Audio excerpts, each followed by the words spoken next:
So Global Village ni merupakan salah satu tarikan utama di Dubai. So hari ni tim kita Kilston Malaysia akan mengunjungi ini kita punya tim ke belakang ni akan mengunjungi Global Village lah. So Global Village ni merupakan salah satu tarikan utama di Dubai. So dia memang besar lah. So the Global Village is menunjukkan semua tourist attraction di around the world. So semua ni dekat satu tempat di Dubai. So let's check it out. Kita ada sini, I can see Qatar di sana.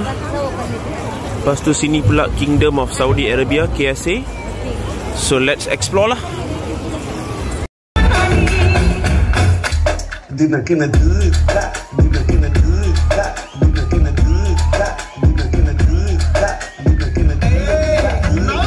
Okay, so memang dia tarikan dia macam ni lah. So itu adalah China, if you can see from here, China. Dan sini Lebanon, Qatar, Jordan, Egypt dan sebagainya lah. Sekarang we are at the Pavilion Iran pula. So boleh tengok dekat sini, this is Iran. So memang cantik lah dia punya deco, you know. This is the Iran here. So kita akan masuk ke dalam dan dia akan display dan mempertunjukkan dia punya Iran punya what are the culture, barangan culture dan sebagainya lah. Okay, so dari sini kita boleh lihat lah dia punya deco memang cantik, right? This is the Iranian punya cultural ataupun art lah, architecture dia. So dia mempertunjukkan all the architecture lah. Okay, so let's masuk dan tengok what Iran has to offer. Okay, so dari sini pun kita boleh melihat some of the artifacts yang ini memang untuk jual lah. Carpet, Iranian carpet, saffron. Okay, so memang sini ada saffron dia dan sebagainya lah. Hi. Okay, so you can see from here Iranian punya carpet. Ini carpet memang cantik lah. Okay, so dia ada banyak lah saffron. You can see from here saffron. So kita akan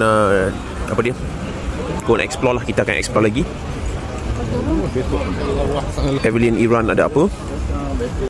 Konsep ini I would say very interesting sebab as a global platform dia menunjukkan all the country punya country punya negara-negara masing, all the culture, makanan, you know, and also even stage untuk display.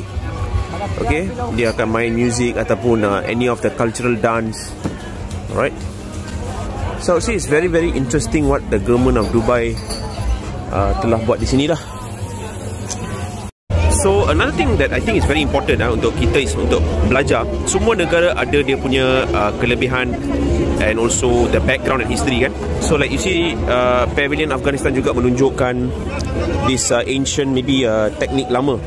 Okay, teknik lama seperti ni, which I think is very important. I tak pasti sini ada Malaysian Pavilion ke tak, tapi untuk sekarang kita dah visit China, Afghanistan, Oman dan sebagainya. And I think it's very interesting to display all the countries historical and culture lah. Memang the government of Dubai dia memang melaksanakan a lot of this kind of attraction, tourist attraction untuk menarik perhatian. So if you can see, memang banyak orang lah, memang banyak orang. So we really give it up to the government of Dubai lah. So kita pun harap lah kerajaan Malaysia pun boleh juga membuat aktiviti sedemikian untuk menarik lagi banyak perhatian and also tourist attraction lah. So